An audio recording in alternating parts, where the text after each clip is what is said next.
Thank you, Sean. Good afternoon. Welcome to the final session. I actually thought that we were starting about 15 minutes ago, so I was just going to thank the panel members for being here, but we're going to redo it again. Thank you for the only session that, aside from the FIA, makes you money. The real estate session, I believe it is important. And the purpose of this session is to bring panelists together who can tell us about their experiences working at large airports and small airports. And they can probably tell us about some of the differences. With us, we have a panel that does have that experience, and I'm going to introduce them to you. And I think you will actually learn about what they do and where they are when they start presenting themselves. But first, Mark Witsoe, he's the director of airports for Kern County in the Kern Valley. Michelle King, the property agent at the city of San Diego. So she's one of our team members, and she does a lot of great work down there. Moen, I believe most people know him. He's the current airport manager at Carson City. And Michael Musca, he's the assistant director of aviation with Fresno Yosemite International Airport. So with that being said, if Mr. Mark Witsoe, please.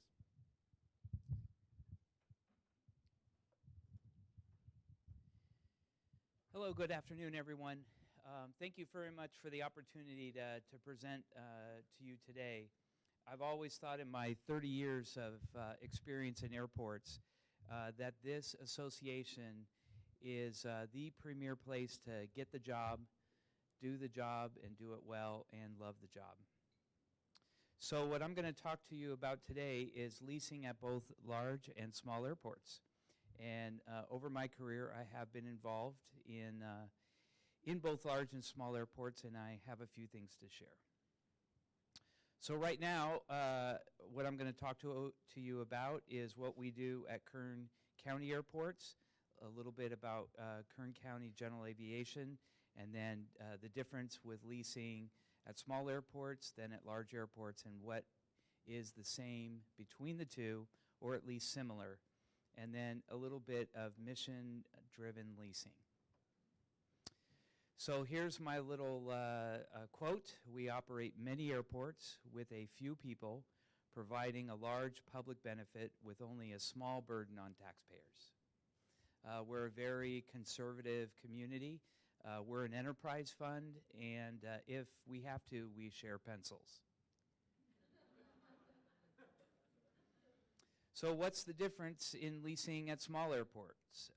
You know, it's more about the actual dollar amounts than of the percentages. So if you're looking at doing rental increases, being sensitive to going over, say, $100 or $150, even though that might be a prudent percentage, is something you need to be sensitive to at a small airport.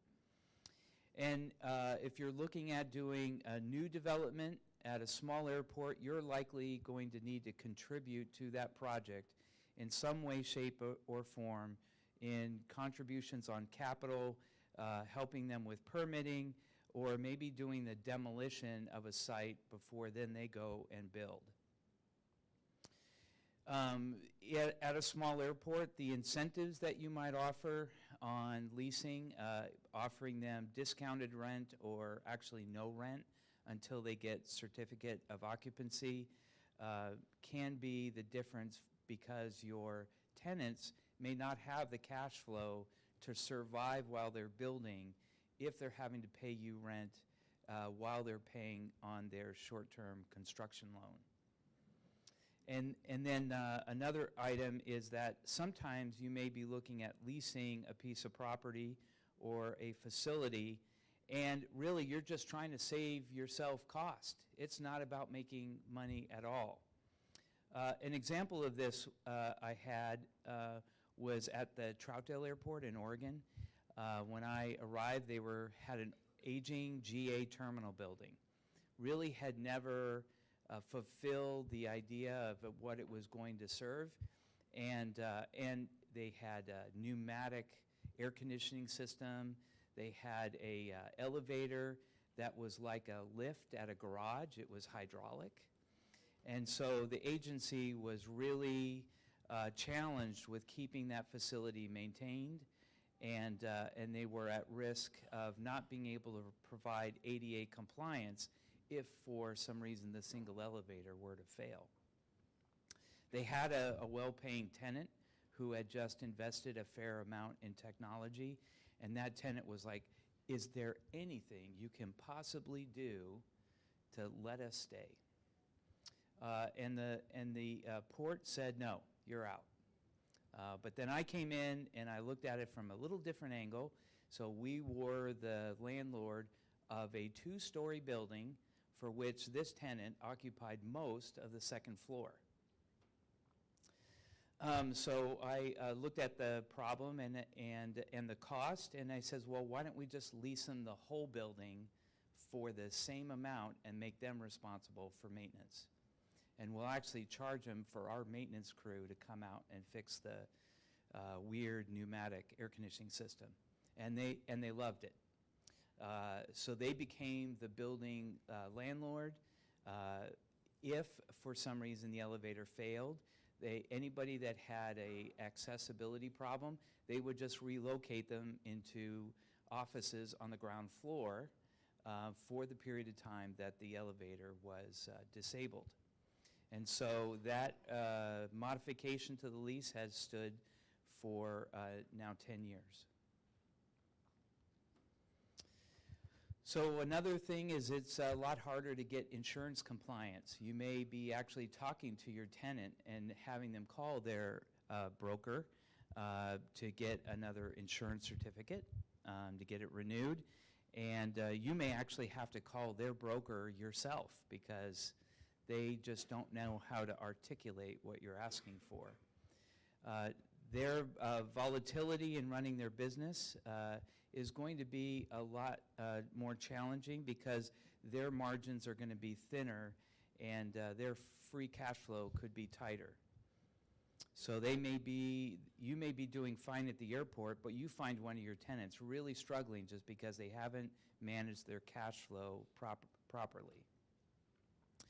You may be thinking you have a great relationship with your tenant, and then some of the key people in that tenant's operation just all quit because they get pissed off at somebody. Now you're having to almost now restart that relationship as if it were a new agreement.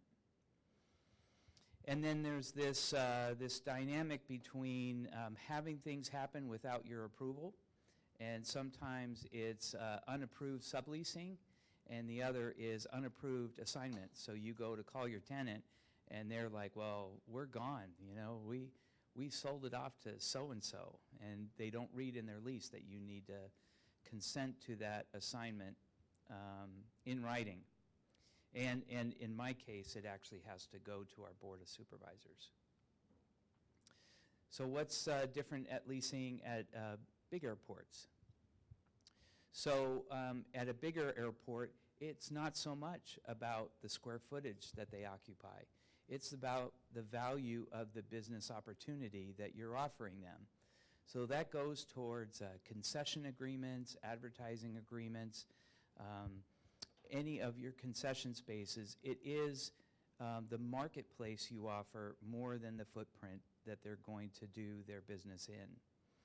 And so you can monetize the walls, the ceilings, you can license your name, you can help them promote their business, and you can even possibly offer an easement, which sort of uses part of your property, but you can, if it's an underground easement or a leasement, I like to call them leasements, you get money and they're using the subsurface while you're using the airport just like you normally would.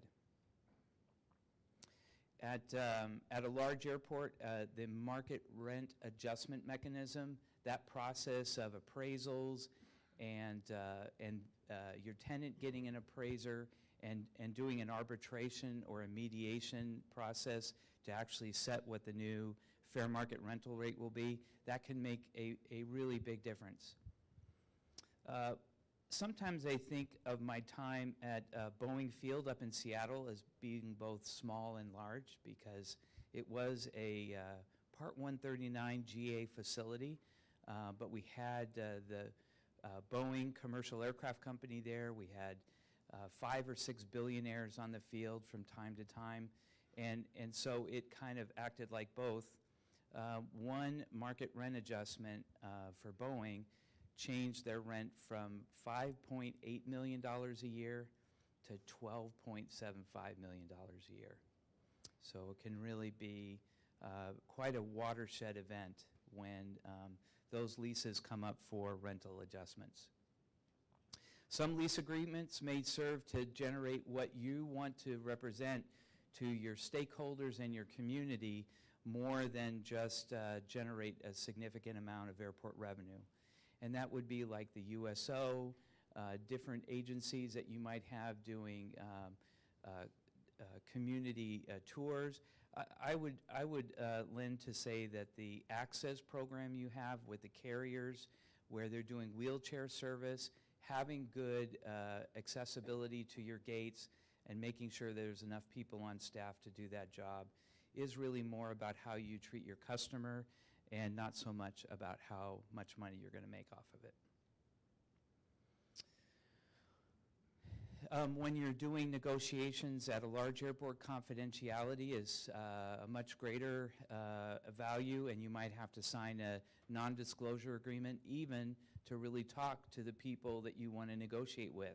They will have handlers that come in and kind of feel you out. Then those people will disappear, and then you'll get the attorneys representing your tenant, but you don't know who that tenant is yet until you sign the NDA, and then you get to figure out who you're going to be hosting at your airport. And then also coordination of media engagement. If you're going to be doing an announcement, you want to do a joint press release. You might actually want to do a joint press conference to highlight this new tenant at your airport rather than doing it independently. And then because of the size of some of the tenants you might have, that may be eligible for grants and incentives for the employment or the investment that they offer in your community. And so there can be offsets for that from your local agency or your state. So I think you always should be looking at, regardless of whether it's large or small airports, that you're leasing your facilities for a purpose, to make good use of it, to spur aeronautical activity, to foster educational opportunities. There are a number of things that you can determine to be important to your organization and then drive you to offering a part of your airport to do that.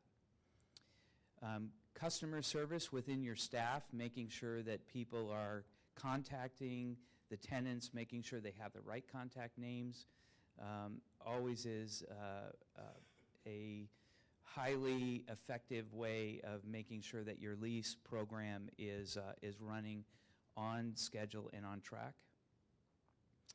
And then moving down to, of course, compliance with environmental regulations, making sure that your risk manager at your agency is recognizing what kind of activity is actually going on there and has appropriate limits for insurance. I think in large part we do a pretty poor job of actually identifying what exposure we have at airports. And if we don't pass that insurance requirements onto our tenant, we may find ourselves paying that claim ourselves. And then you have a much better way of following up on accounts receivable. Now, many of us have ways of doing it within our billing system, that an automatic email will go out on a tenant whose payment is past due. But if you're not keeping up on people who are late, you're doing yourself a disservice and you're doing them a disservice too, because that may rack up some fees and charges that if they had just been told, they could have avoided.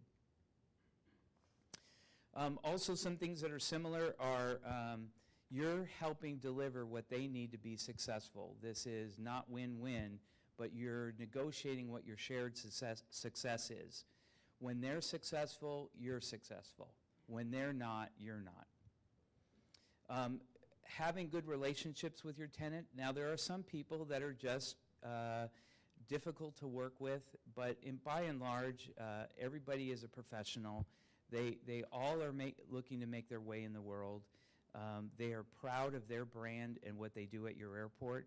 And so finding that common ground between where you and they can work together and be aligned is the best way to kind of go through a lease agreement, that you're working for them, they're working for you, and it's symbiotic. You know, a lot of times there's complaints, there's public complaints, there are customer complaints, there's complaints from your employees that say your tenants are doing the wrong thing. Having those worked out at the lowest level rather than kind of pulling the fire alarm and having it go all the way up to the top is the best way that I like to work things out, so that we can all stay productive. But you always have the potential that a tenant or a complainant can go around you and go up to your legislative or your public officials or in your organization, those people who are managing for the whole organization rather than just the airport. So these are our airport department goals. This drives our mission-driven leasing, safety and security of flight, the financial health, how we are as an organization, that we actually do provide some benefit back to the community, and that we can be stewards of the land in perpetuity. So thank you very much.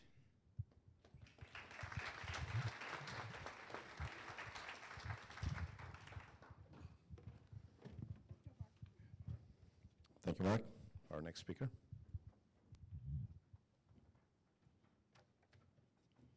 Hey, thank you all for staying, for coming back. My name is Michael Musca. I'm the Assistant Director of Aviation, Fresno, Yosemite. All right. So a little bit about our airport. We're located in the Central Valley, California. As you can see there, centrally located in the state. I'm responsible for public service, operations, marketing, and properties at the airports. But spent most of my career in property, so I feel pretty comfortable with this topic. We have a unique situation at the Fresno airport where we have Part 139 small hub airport, and we also manage a rather robust general aviation airport. At F.A.E., Fresno, Yosemite, we have 13 direct destinations, including 3 international direct destinations. About a 2 million person SMSA population in our catchment area, which extends about up to Stockton and down to Bakersfield and all the way over to the coast. And approximately 2 million annual passengers. And for you younger folks out there, again, thanks for staying. I would encourage you to think about properties and leasing and contracts. It's not always the most exciting sounding aspect of airports, but our properties, in fact, produces the revenue, as I think Mark mentioned, that generates revenue for operations and the other aspects of airports.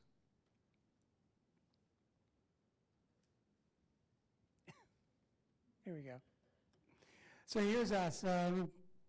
We have almost doubled. We've grown 40% since 2010. And we're currently in design for a parking structure and a terminal expansion to accommodate that growth. It's been a wild ride. Good wild ride.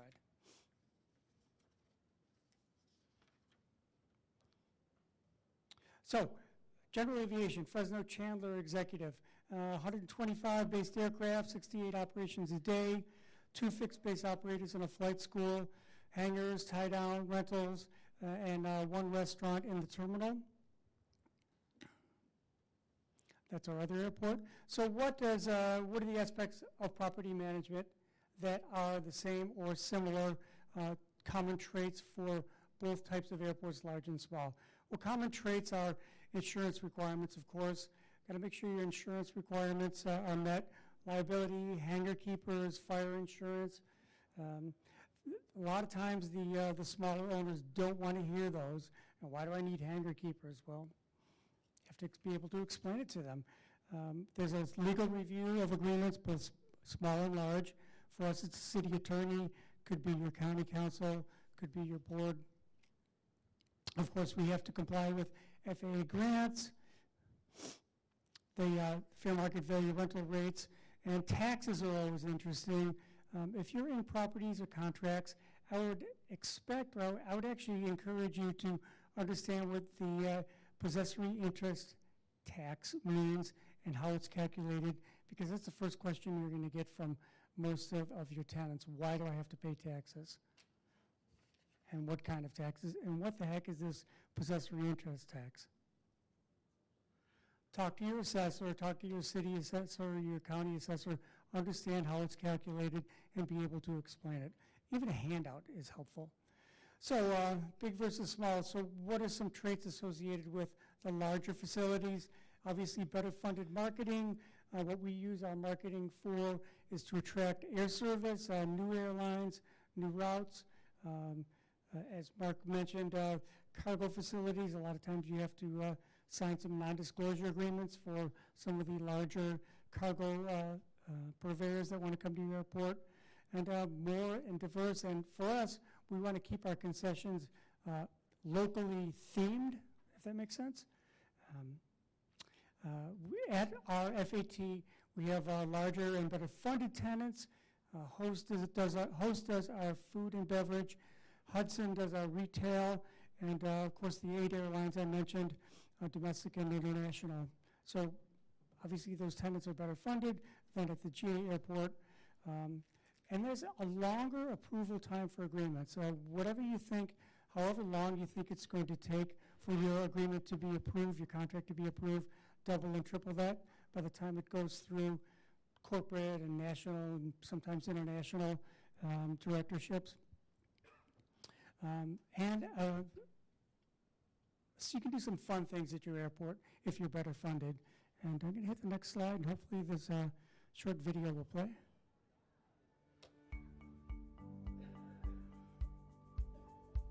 This is a program we started 3 years ago.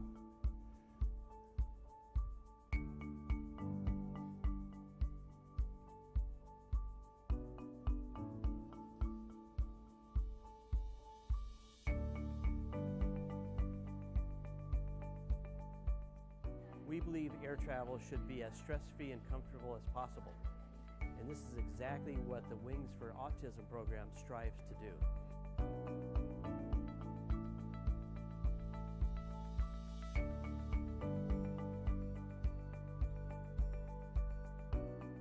To see the joy on the children's faces and the happiness on the parents' faces that their children had a successful experience was very gratifying. It takes a tremendous amount of effort from a lot of people, and I am proud of the way our airport team has stepped up and come out here on their own time to volunteer to help make this event a success.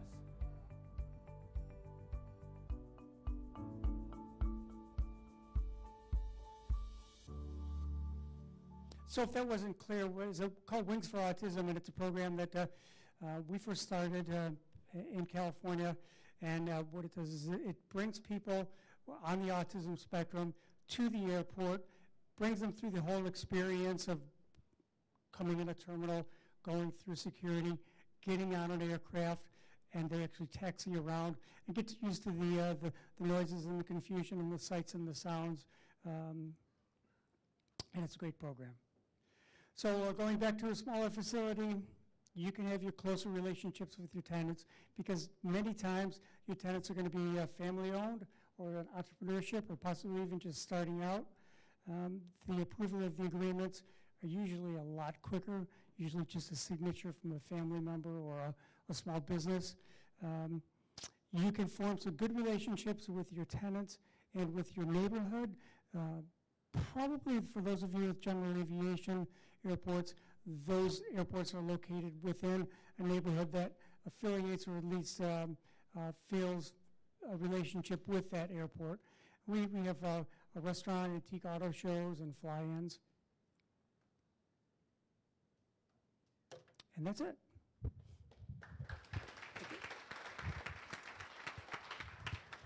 Thank you, Michael. Michelle.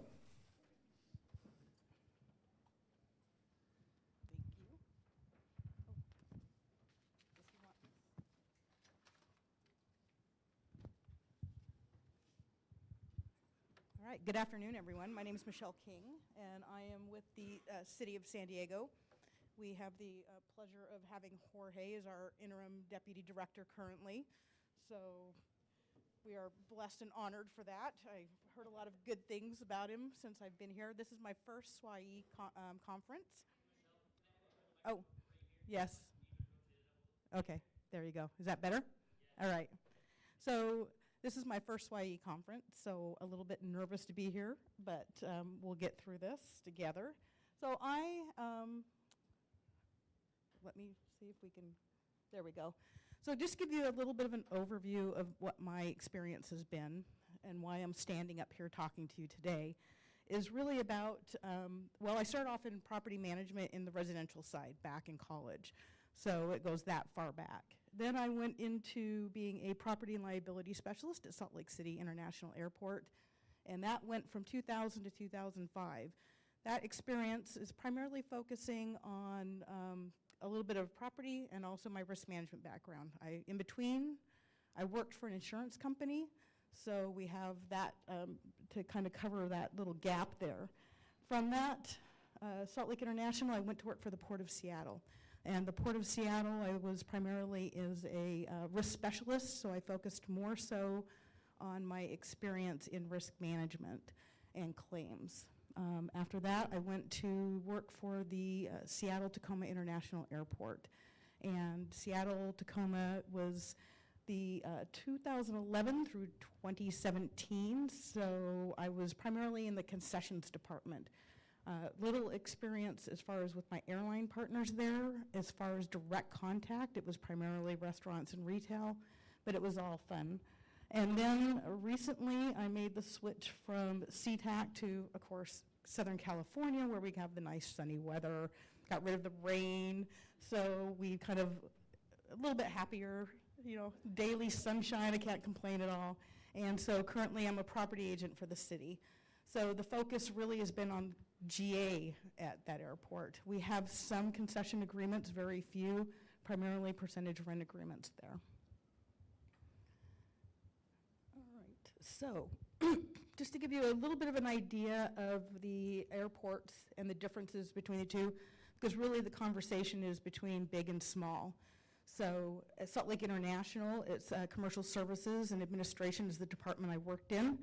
And the focus there, of course, is that it says it was the commercial services, airlines, and also our concessions. And in 2005, I left Salt Lake International, but to give you a little bit of overview, there was 22.2 million passengers at the time, and they were cargo operations, G.A.E. operations, and we had the pleasure of hosting in 2002 the Olympic Winter Games. And I will tell you from being in the property side that that was a very interesting experience.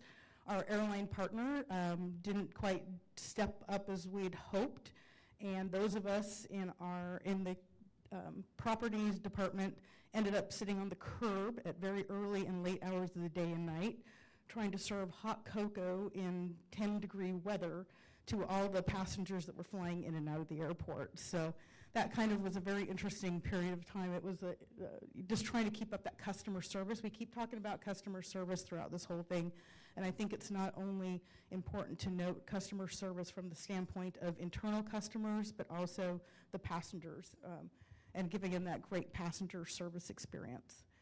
Seattle-Tacoma International was the next airport I worked at, and there it was the business development department. So part of that was I left there in 2017.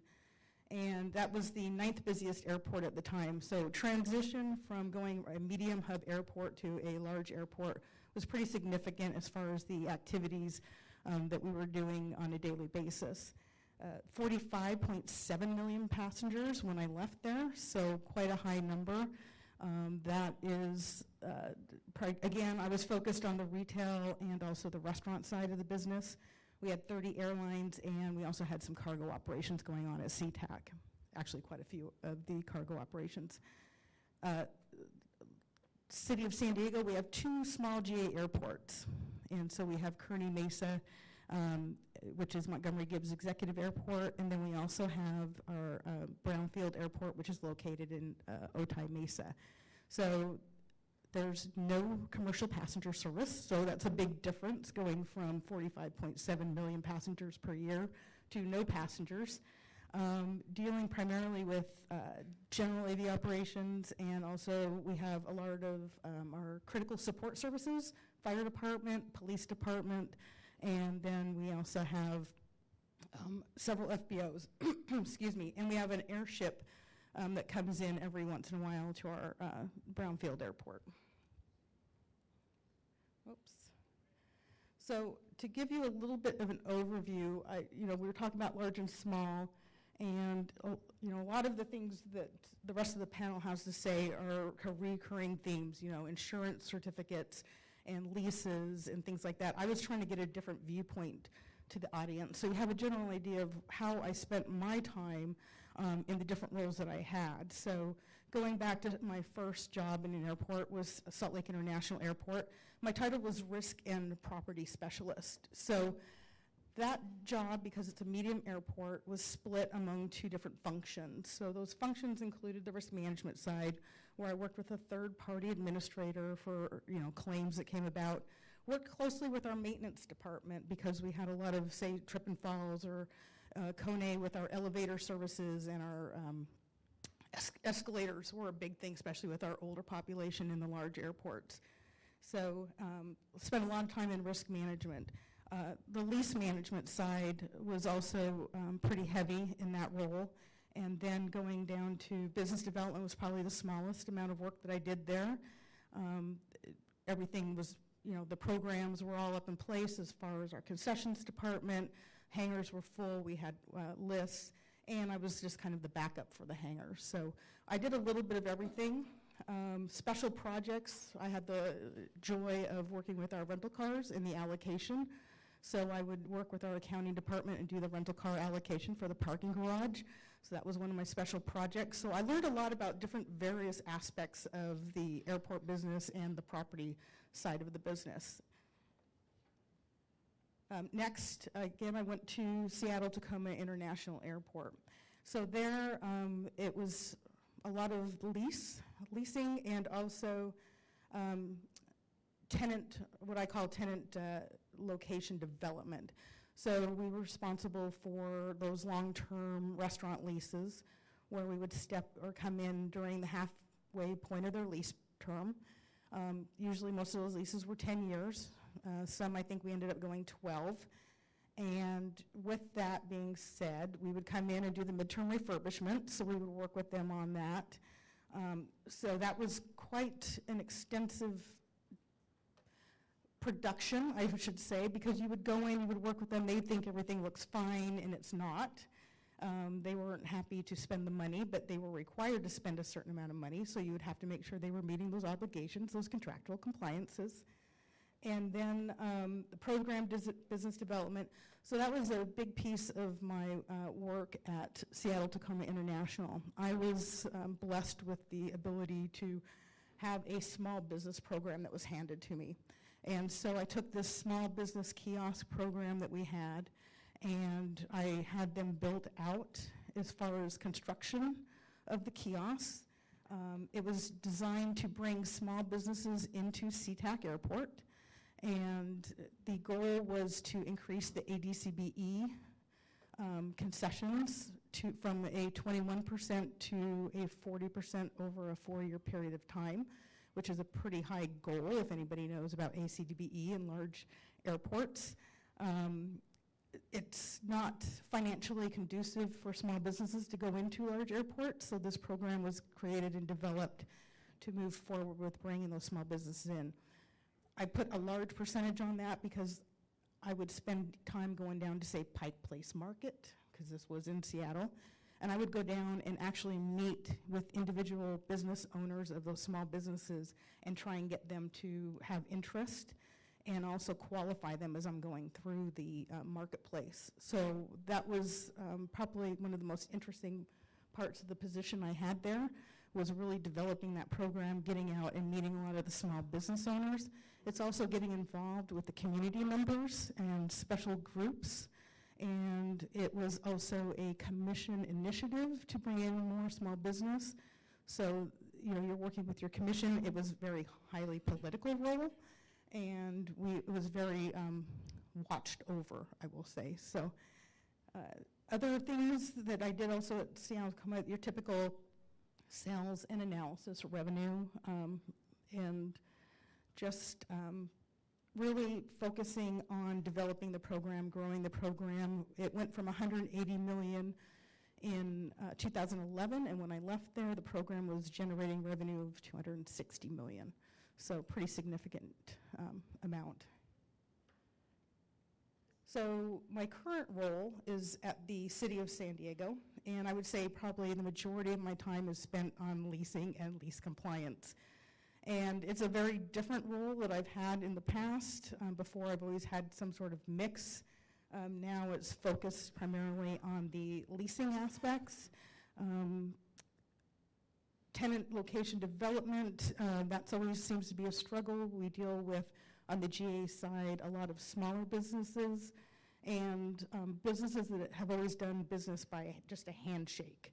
And it's like, that's not the world we live in anymore. So, you know, trying to get them to submit proposals without having to write them for them has been one of my biggest challenges.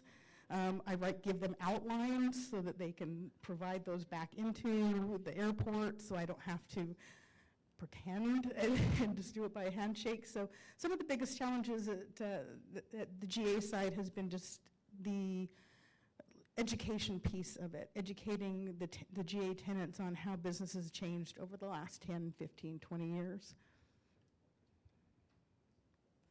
So kind of going into what all that means in those different roles that I've had over the years, I kind of put together what I felt was what you need from a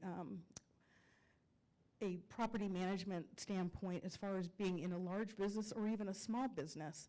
So, or small airport, excuse me. So business development, always key. You got to bring in new business.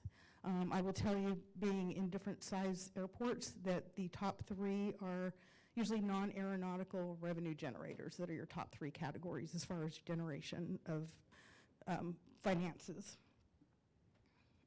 The commercial leasing is always key because you have to be able to negotiate and execute your leases or else you aren't doing business. Property management, compliance, addressing the insurance requirements that the panel has talked about. Those are all key elements as well and very important.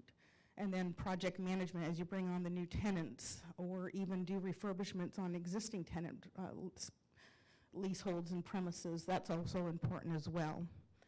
Program management, having those special initiatives that everybody brings forward to you, especially your council members or your management team, and asks you to develop or promote those different areas.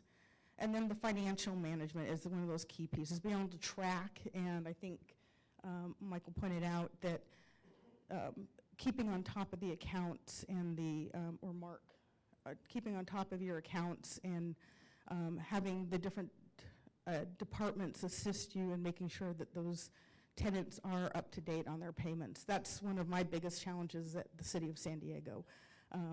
Not having an accounting department like I did at C.A.E, who would knock on the door and be like, oh, hey, your tenant hasn't paid in 2 months, where now I have to actually go and search for the information and verify whether or not they've actually made their lease payments. So it's a big difference. Another big difference also is that I think in the small versus large is in the small airports you have more hats, you're performing more roles, so you're doing more things. where in the larger airports I've worked in, it has been more of just the focus on what the job description actually says. So, and the last key point on this slide is really risk management, where I actually started off in doing claims, and I think another panel member also brought up that risk management was one of the key elements in making sure those insurance requirements are in. It's also making sure that people are doing what they're supposed to be doing, and that you're also assessing your risk as you're moving forward in whatever program you're doing. So, you know, the big talk has been customer service, and I've always been one for the customer service experience. And I will say that working at C.A.E, that has always been the focus. Working in the GA side, it's a little bit different in learning what that customer service is. And so they're very different. So large airports, you know, your focus is the technology to get them from the curb to the gate with ease. Also, wayfinding and signage is really big in large airports. It's really important. And that's, again, goes back to that curb to gate experience. Foreign currency, you don't see that, of course, in GA airports.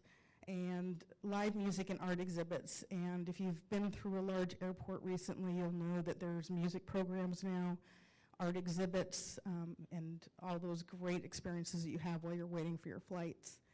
Shopping, of course, and which is big, and you see that especially in the international market. And children's play areas, and the new thing has been nursing stations. So at C.A.E, they have these things called Mamava.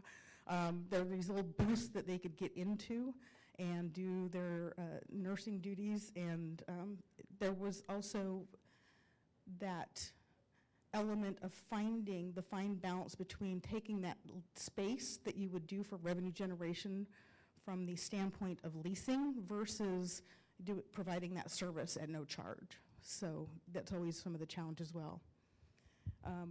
GA airports, of course, it's more fuel services, aircraft parking, aircraft maintenance, aircraft charter, sales, and there's a lot of flight training that goes on at the City of San Diego GA airports.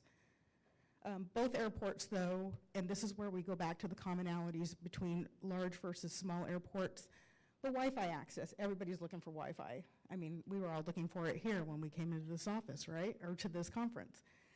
Charging stations are a big thing. Always looking for some place to plug in, make sure we have enough juice in those phones and those iPads and laptops. Water filling stations is big with the sustainability and environmental issues that we have going on in the world today. Also, smoking areas, believe it or not, they still exist. And then restaurants, because you have to provide food services, parking and car rentals are also important features of both airports. So going into that, you're talking about your customers also being stakeholders. So you have the stakeholder relationships that you need to build, and I think that working with your airline partners or your pilots and just your tenants in general is always a key thing. Establishing and maintaining working relationships are very important. They build those long-term relationships. Professional relationships are important with a two-way line of communication. I think that you have to be able to listen and talk, and diffusing situations is really sometimes just listening to the customer or the tenant, especially on the GA side. And then also additionally actively listening, as I kind of mentioned, that's a two-way way of communication, is extremely important as well. And it really helps with building those relationships.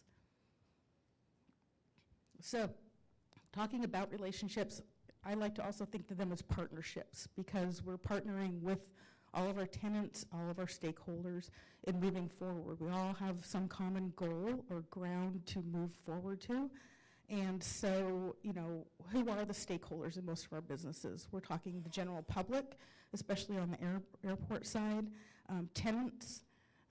We also have our employees, also working with cross-functional teams when we're moving forward and creating, you know, whether we're doing build-outs with our tenants or just bringing on those new tenants. There's just a lot of different elements and departments that I've worked with on bringing in a new tenant. You have your architects, you have your maintenance, you have your IT, you also have the contractors for the tenants. There's just so many different stakeholders involved. Community groups are a big one, especially when you're dealing in the larger airports. You're dealing a lot with political issues. You're dealing with lobbyists knocking on your door. Council members and commission that are approving these leases that you're moving forward with. You're also dealing with your vendors, contractors, and consultants. So all those are key elements that you need to build and work together on. I always feel like there's some sort of solution. You know, everybody's got to come to the table, but be open and flexible and move forward. So I'm going to end on this note. What's the difference between large and small airports? Where drinking in the morning, at 8 o'clock in the morning, is perfectly fine. So, you know, it's acceptable at large airports, probably not so much at the small airports. That's one of the big differences that you find. So that's all I have. Thank you.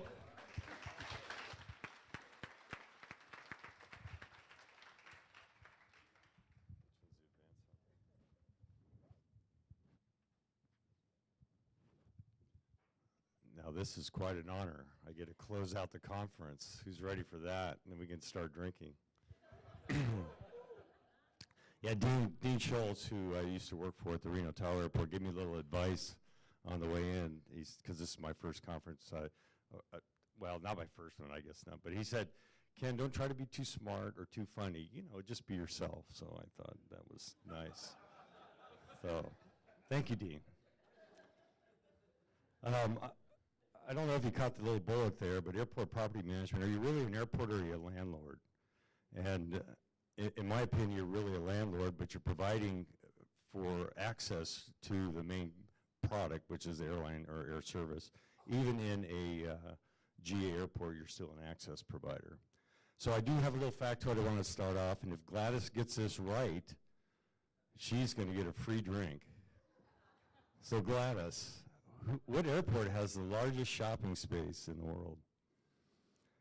Okay, everybody, da, da, da, da. What? Pittsburgh? You got to think big, Gladys. Really big. You're getting warm. Dubai. Dubai Airport. Is anybody in here been to Dubai Airport? Yeah, that's quite a show, isn't it? Yeah, 161,000 square feet of shopping space. So it's really a mall with an airport attached to it. And, you know, if you go into the mall like at Christmas, they're trying to raise money for a charity. They got like a Toyota Corolla up for auction. They had a Rolls Royce. So just drop your business card in on the way out. So, yeah, $1.85 billion a year. So, you know, that's a pretty good revenue generator for the airport. And the difference in the international service, you probably see most of those are owned by they're sovereign airports. They're owned by the country. So there's not an entity like an airport authority that's running it. So they have a whole different perspective, and also they have a different wallet. As in most airports, and the restaurant is the big draw. In the GA world, that's the $300 hamburger. I think it used to be $100, but it's gone up significantly based on that. But so that's a big draw. And if you don't have one, that's often something you'll hear from a tenant, like when you're going to put a restaurant in. I think it's much easier just to roll a food truck up and call it good. Other aeronautical service providers that you might find on a small airport, rarely is there a rental car concession, but Uber can really fill that gap for trying to get from the airport into town. And then other aeronautical service providers are your typical providers from maintenance, flight training, et cetera. And then hangar ground lease is usually something that most everybody will deal with, both in the large and the small environment. One thing that I learned from Bob Tringborn about having your documents in order is really important for being a good landlord. You're only as good as your lease. So if your lease is bad, you're going to suffer for that. And in the realm of signing long-term leases, a really bad lease can really hurt you for a long, long time. And part of that you see when back in the leases that I'm managing now in Carson City, some of those were written in 1980, and they started out at maybe a penny a square foot, and that CPI is just not really kept up with the cost of doing business. So enforcement of terms, as everybody's indicated, is really important, and that's really about the partnership and making sure that everybody does what they say they're going to do. And then maintenance responsibilities come into play, as Mark kind of touched on. I think I've come to really admire the ground lease only model, having been at the Reno Tahoe Airport and where we took over some properties through reversion. And everybody knows what happens to reversion. I'll touch on that in a little bit. But the ground lease model really puts the onus on the hangar owner. You don't get into the issue of having to deal with the maintenance responsibilities. And I really think that's important. But having a strong lease with a mark-to-market clause in there and a really long term is important. But as Mark pointed out, even Boeing could get caught short with a lease payment that doubles in a short period of time. So there's some ways to mitigate that, but I think that's important to keep in mind. But in the model that we're also going to talk about, in the ownership model, the markets or the rates are really set by the market. And I know in our own marketplace, the Reno Tahoe Airport went through a rent lease study in the last year, and in the end, that's a very complex way to get your tenants on board with what you think the market price is. So I'm going to show you a good model for that. The hangar ownership model, and that's what I'm talking about when you get into long-term leases. Now, there's companies that out there will come onto your airport to develop, but what they discovered in Carson City is they've created these condo hangar associations. So about 20 acres of land are leased, but there's only about 11 leaseholders in this aspect, where somebody goes in as a group and they build a bunch of hangars, and so they get the long-term ground lease, but then they sell the hangars off, and then they have the common areas for the maintenance. And you get a lot of benefit from that. You have the CC&R, which is really common to the airport rules and regs. You have self-enforcement, because if somebody's not keeping the neighborhood up, the other neighbors will get involved. And then it minimizes the communication aspect between the airport authority and the actual tenants. So instead of talking to 200 tenants, you can just talk to your 10 or 11 leaseholders and really be able to have a one-on-one relationship. It allows for owners to sell their hangar over time or use it as a revenue generator for themselves. They buy more than one hangar, they can rent one out, keep one. But it gets a turnover then as well, where you have new people coming to the market and you have other people who may want to sell, so you have an opportunity to have that turnover, and it's more discretionary from that standpoint. Common area maintenance are shared by the association members, and I also think that drives this issue of pride of ownership. How does this relate to the grant assurances? Well, it helps the airport maximize revenue, in my opinion, because if you structure the lease correctly, you can get the mark-to-market, be able to keep up with current conditions. You do have some mitigation of the exclusivity issue, because if you have one tenant that builds one big hangar and it's for the term of the lease, you can end up with you can't extend that lease at a certain time because you get an exclusivity. But if you have these ownership groups that are turning over, then you can minimize that. You still are impacted by the hangar use policy, so you still have the same rules, even if you're not renting the product from the airport. The rule is still that you have to have aeronautical use. And then you could still utilize that tool into ensuring that. So who's dealt with hangar reversion on their airfield? Isn't that a fun process?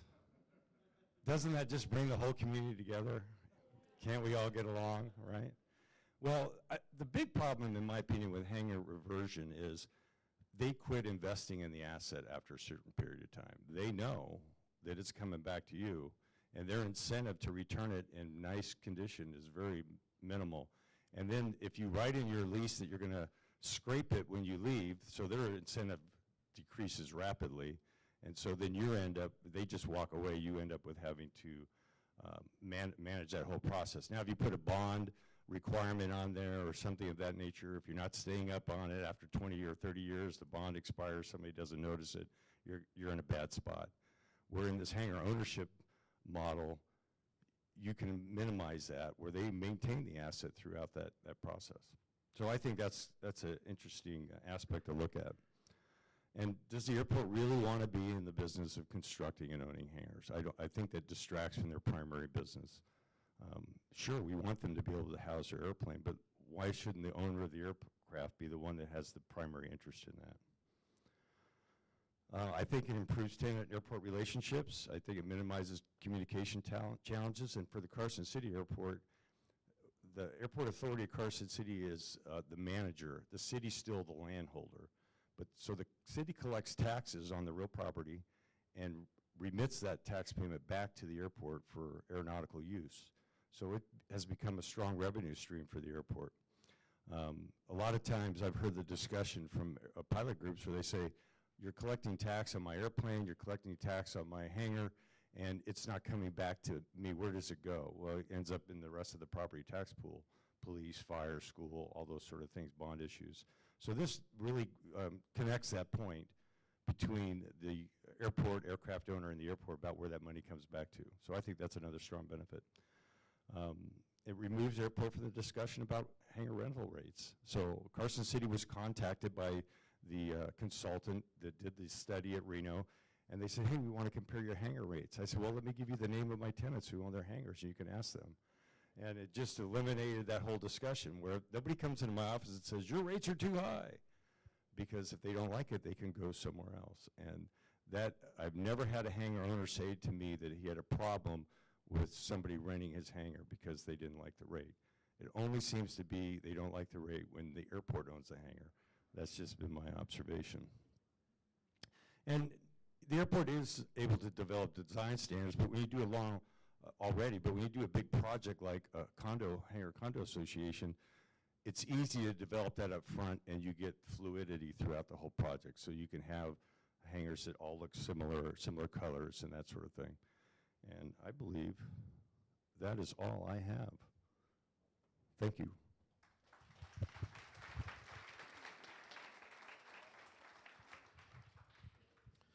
Well, I definitely want to thank all of the panelists. I especially want to thank Michelle. This is her first time, and I think everybody, and also her, deserve an applause. So we obviously learned a lot. It's about an hour. We can have a few minutes for questions if you have any. Are there any questions for the panelists? We have Stuart, and then we'll go to you, sir. One that doesn't work just yet, so we're just hitting the pause. Is it working again now? Okay. Michael, I had a question for you. I noticed you have a CPM designation after your name. What advice would you give for the folks about pursuing IRM CPM if they want to stay in the airport property management, airport leasing space? Is it a value? Is it questionable? So the question was, what value is a CPM, and would it be valuable or just a dead-end pursuit? I think it's the former. I think it's valuable. CPM is Certified Property Manager, and it is, you take a test, you take numerous tests, you have to take an exam, and it's instituted by the Institute of Real Estate Management. If you're going to stay in the property management business, I think it's great. It works in airports, it works outside of airports, residential, commercial. It's done nothing but help me, so I'd recommend it. Thank you. And I have one more question, I think, for the whole panel. Michelle, during your presentation, you showed us, a list of 7 traits needed for a good property / leasing / all that other stuff sort of thing. Just looking at 2 of them, you have leasing on there and you have property management, which are totally different human being skill sets, right? So, you know, a really good property manager could make a pretty okay leasing agent. A really great broker makes a horrible property manager. I mean, it just does. How does anybody on the panel there, how do you hire for that position? How do you manage that position? Usually there's a strength and a weakness in an individual, and a rare, I think, to find both in one person.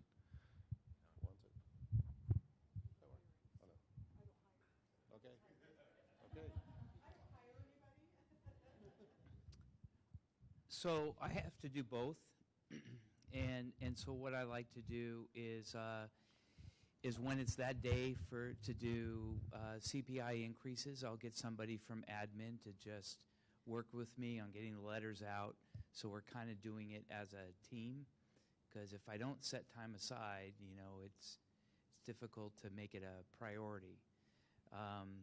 When I was managing staff, The business development side of it is all about looking at what the opportunities are and building relationships and so on. And the property management side is people who have that attention to detail, and they may not be very good people. And so I think if somebody has a skill set of liking to just be squirreled away and do their work and get the job done, and has a particular interest in making sure it's perfect, that is a great property administrator. All right. All right, sir. Yeah, and thank you to all of you for sharing your knowledge with us. Michelle, and maybe for anybody else, do you use in your property management functions here with all the different pieces, insurance and lease term, all that, do you use specialized property management software, or how do you do all that? You do ad hoc? What? We struggle with that at our airport. At the City of San Diego, we do not have specialty software that ties all that in together. We have RE Portfolio, which kind of manages our leasing accounts and some basic accounting functions. And then we have our treasury side that has SAP, which SAP doesn't really speak to the RE Portfolio SAP. So we have different elements. A lot of stuff I track on Excel spreadsheets myself. And so I kind of track each element on my own, which is a little bit more of a challenge, where I said the different roles and the different hats I wear are far greater at the GA airport than the others, because I do each of those little individual functions that I've had other assistants with, or I've had programs to do for me. Do any of the other of you use any kind of specialized or real property management software? Just sort of, if you didn't hear the question, what kind of specialized property management system do you use? When I worked at Sacramento before Fresno, get out a pencil here because there's a lot of letters. We used PropWorks, which is owned by A.A.E/Amadeus, which is a database. Currently at Fresno, and for the longest time, we have used ABRM, Airport Business Revenue Management, which is owned by GCR out of New Orleans, and that's a great product. And it tracks everything from revenue to date changes to insurance and all those little things that Mark just mentioned, and you want someone who you can squirrel away. So I've worked in a number of different environments. I myself like a SQL-based database system. It just seems a little easier to live life and not be faced with constant Oracle complexity. We're probably going to an Oracle-based Enterprise Resource Program, ERP, at the County of Kern. I think the best situation I was in was also a GCR front end that then was integrated with a Mass 500 medium-sized government accounting system, which was all SQL-based. Right now, we have a Solomon front end on the revenue side, which is a Microsoft product with Excel spreadsheets, with macros and pivot tables, that goes into a green screen cost side financial system with the county. And it's not optimal. We have another question. Okay. Oh. Okay. With all your real estate and lease development and such, have any of you ever assisted in through the fence agreements? Ooh, did I say a bad word? Getting rid of them.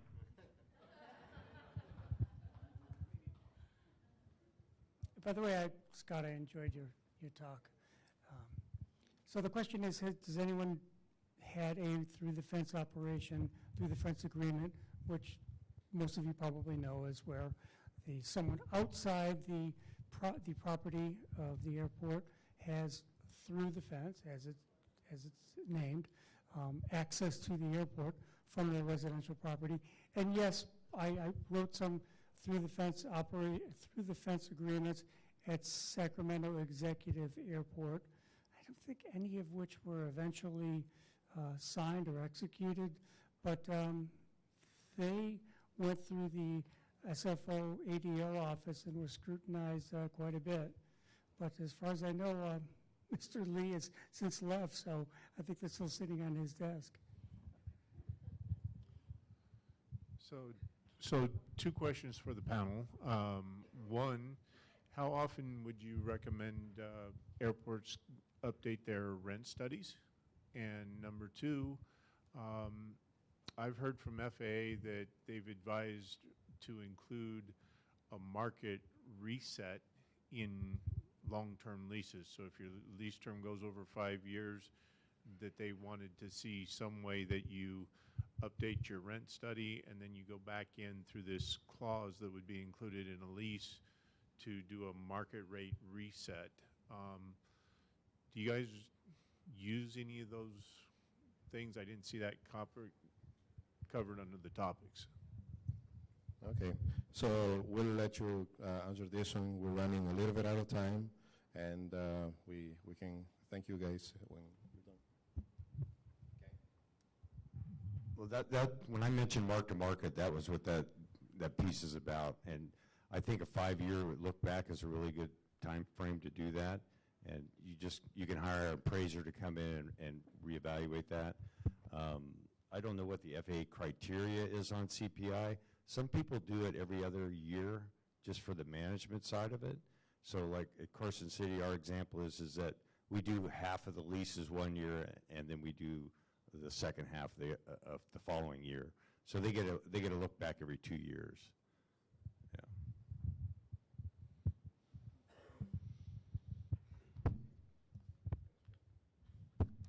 So right now at Kern County, we have CPI every year except for every 5th year, and then we do an appraisal. And I've been asking the appraisers to identify what the value is as if for sale, and then a market rent percentage, a market rental percentage rate to then determine what the market rent would be.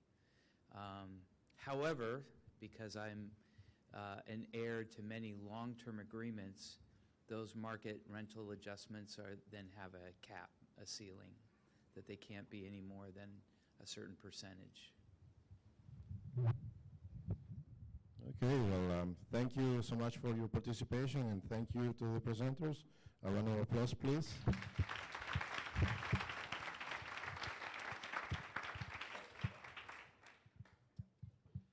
We just have a few things that we wanted to go over as a conference wrap-up. So first and foremost, thank you for sticking around to the end. This is the last time that you'll have to hear me for this year. So we have a reception at 6 p.m., which is outside the Dolphins room, and if you're sticking around for the banquet, that starts at 7. Corporate member meeting is right outside these doors. You can see Matt Quick out there. It's going to be right out here for a few minutes. And then also after the reception tonight, the post-banquet reception, after the banquet, we'll be in the Carmel room, which is where the exhibitors are. Tomorrow, if you're sticking around, we have, let me just make sure I get my times right, conference app. Tomorrow, there's the FAA Airports Consultants Open Discussion Forum. That required an advance RSVP. That's at 8:30. And then if you want to participate on any of the 2020 conferences, those meetings will start at 10 o'clock in the Dolphins room. So if you want to participate on the summer conference, which is in Reno, you can show up, sign up, get on one of the committees, get involved and help. And then Sean will be having a quick meeting on the winter conference tomorrow. And then my last question is, Sean is leaving tonight, so that's not starting off very good for him, folks. All right, kid, it'll be fine. And my last thing is, Corey?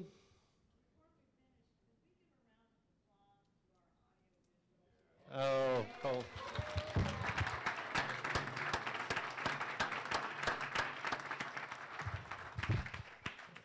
Cole was running around during my session. Thank you, Cole, for bringing that live feed in, both of you guys there. Justin and Eric, the Yoda over there, Yoda number 2. Thank you very much, guys. My last thing is, as I said at the beginning of the day yesterday, if you can get all the Beatles songs, I would provide a $100 gift card. So did anyone write down all of the Beatles songs from the sessions? I saved $100. And with that, we got one more, and we're taking out on one last Beatle trip. Most of you probably don't know it.